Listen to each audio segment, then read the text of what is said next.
रात के 2 बज रहे थे, पर मुझे नींद नहीं आ रही थी। मन बहुत उदास था। एक बार पलटकर वीरेन की तरफ देखा तो वो बड़ी ही सुकून भरी नींद में सो रहे थे। एक बार तो देखकर मन घृणा से भर गया। पिछले कुछ दिनों में जो कुछ भी घटा है मेरे साथ, उसने मुझे सोचने पर मजबूर कर दिया है।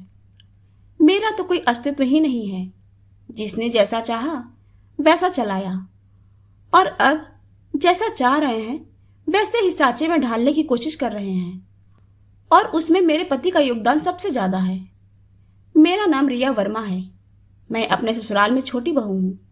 मेरे ससुराल में मेरी सास सरला जी, मेरे पति वीरेन और मैं, और हमारा एक बेटा है। अब आते हैं असल मुद्दे पर। दरअसल अभी 1 महीने पहले मेरे पिता का आकस्मिक निधन हो गया। घर में माँ के अलावा कोई नहीं बचा। मैं अपने माता पिता की इकलौती संतान हूँ। मम्मी पापा बताते थे कि मेरे जन्म के 2 साल बाद एक बेटा हुआ था, पर वह 2 दिन से ज्यादा जी नहीं पाया। इसे अपनी नियति मानकर उन्होंने मेरी परवरिश पर ही ध्यान दिया और दूसरे बच्चे की आस छोड़ दी। खैर, पिताजी की मृत्यु के बाद अब कई फैसले लेने थे। सबसे बड़ा फैसला कि माँ कहाँ रहेगी, क्योंकि माँ अब बिल्कुल अकेली हो चुकी थी। इसलिए मैं उन्हें अकेला छोड़ना नहीं चाहती थी, लेकिन ससुराल में माँ को लाने को भी तैयार नहीं थी। कारण, जब मेरे बेटे ने जन्म लिया था उस समय मेरी माँ यहाँ 1 महीने के लिए आई थी। मेरी सास और मेरे पति ने तो उन्हें नौकरानी ही समझ लिया था। बेचारी मेरी माँ सुबह से रात तक काम में लगी रहती, पर मजाल है कि दोनों माँ बेटे में से कोई उनकी मदद करा दे। लेकिन इस बारे में वीरेन को कोई चिंता नहीं थी, बल्कि वह तो दिन रात यही बातें करता था कि प्रॉपर्टी का क्या करना है, क्योंकि उसे अच्छे से पता था कि माँ ने पूरा फैसला मेरे ऊपर डाल दिया है। लेकिन मैं तो यह देखकर हैरान थी कि ससुराल में तो मुझे कभी निर्णय लेने नहीं दिया जाता था। आज मेरे मायके में भी मुझे फैसले लेने का हक नहीं था। वीरेन मुझे अपने हिसाब से चलाने की कोशिश कर रहे थे। इस 1 महीने में मुझसे कई बार कह चुके हैं कि अपनी माँ से कहो कि प्रॉपर्टी मेरे नाम कर दे, तो मैं उनकी जिम्मेदारी उठाने को तैयार हूँ। वैसे भी अब वह अकेली क्या कर लेंगी, किसी न किसी सहारे की जरूरत तो पड़ेगी ही ना। पर मेरा मन नहीं मानता। जो इंसान अपनी बीवी के हाथ में खर्चे देने से पहले 10 बार सवाल जवाब करता है, 10 बातें सुनाता है, वह उसकी माँ की खर्चा उठा ले, ऐसा हो ही नहीं सकता। दूसरी और बात, उनकी माँ ने कौन सी अपनी प्रॉपर्टी उनके नाम कर दी, पर फिर भी खुशी खुशी उनका खर्चा तो उठा रहे हैं। तुम्हारे भैया भाभी तो बाहर रहते हैं, साल में 2-3 बार आते हैं, सारा खर्चा वीरेन ही तो उठाते हैं। तो ये इंसान मेरी माँ से सौदेबाजी क्यों करना चाहता है? बस यही बात मेरे दिल को चुभ रही है। कल रात जब सासू माँ से इस बारे में बात की तो उन्होंने मुझे ही डांट दिया। क्या गलत कह रहा है वो? मेरा बेटा तुम्हारी माँ के खर्चे क्यों उठाएगा? बेचारे को कोल्हू का बैल समझ रखा है क्या?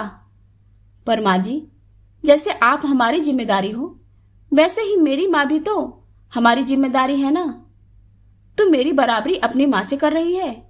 मैंने अपने बेटे को जन्म दिया है, पाल पोस कर बड़ा किया है, बदले में वह मेरी सेवा कर रहा है, तो तुझे देखकर जलन हो रही है? इतना ही सेवा करवाने का शौक था तो एक बेटा और पैदा कर लेती तेरी माँ।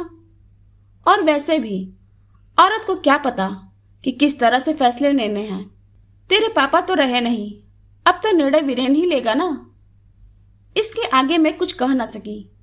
गलत तो कुछ कह नहीं रही थी वो। मैं बेटी हूं, बेटा नहीं। यह मेरी सास ने बता दिया था। पर बेटा मजबूत हो और बेटी कमजोर, ऐसा हो नहीं सकता। अब मेरे दिमाग में एक ही बात है। मैं निर्णय ले चुकी हूं कि मुझे क्या करना है। बस वह निर्णय लेकर मैं सो गई। सुबह जब उठी तो आज की सुबह कुछ अलग ही लगी। मैं जल्दी जल्दी घर के काम कर रही थी। मुझे देखकर मेरी सासू माँ वीरेन से बोली, आज बहू को कहीं जाना है क्या? बड़ी जल्दी जल्दी काम निपटा रही है। मुझे देखकर वीरेन ने कहा, कहीं जा रही हो क्या तुम? हाँ, माँ के पास जा रही हूँ। क्यों? तुमने तो मुझसे पूछा भी नहीं। सोच रही हूं कि वहां का घर बेच दूं। बात सुनकर वीरेन के चेहरे पर चमक आ गई। इससे पहले कि वीरेन कुछ कहता, मैंने कहा, सोच रही हूं कि वहां की प्रॉपर्टी बेचकर यहां मां के नाम से एक छोटा सा मकान ले लूं और बाकी पैसे मां के नाम से अकाउंट में ट्रांसफर कर दूं। मां के खर्चों में काम आएगा। मां पास में रहेगी तो मैं भी उन्हें आसानी से दिन में जाकर संभाल लूंगी। तुम्हारी इतनी हिम्मत कि तुम मेरे फैसले के ऊपर जाओ। देख रहा हूं बहुत ज्यादा बोलने लगी हूं आजकल। मैं आपके फैसले के ऊपर कहाँ जा रही हूं? मैंने कभी ससुराल में बीच में नहीं बोला, कभी किसी निर्णय में आपने मुझे साथ में नहीं लिया, पर अब तो मेरे मायके से संबंधित फैसला लेना है और वह मैं ले सकती हूँ। मेरी माँ है, उन्होंने मुझे जन्म दिया है, तो उनके बारे में सोचने की जिम्मेदारी मेरी है ना।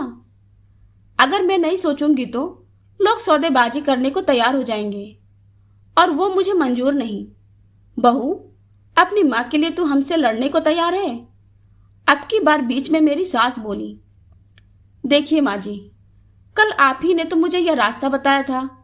आपने कहा था ना कि मेरा बेटा है, वह तुम्हारी माँ की जिम्मेदारी क्यों उठाएगा। इसी तरह मैं अपनी माँ की बेटी हूं। अगर मुझे रोका तो मैं आपकी जिम्मेदारी नहीं उठाऊंगी। आप अच्छी तरह से याद रखिएगा, आपका बेटा सिर्फ कमाता है, पर इस मकान को घर मैं बनाती हूं। मेरी बात सुनकर दोनों में से किसी ने कुछ नहीं कहा। जानती हूं नाराज हैं, तो नाराज रहने दो। इनकी नाराजगी के चलते मेरी माँ को मुझे मोहताज थोड़ी ना करना है। बस फटाफट अपना काम निपटाकर मैं चल पड़ी थी अपने फैसले को अमल करने।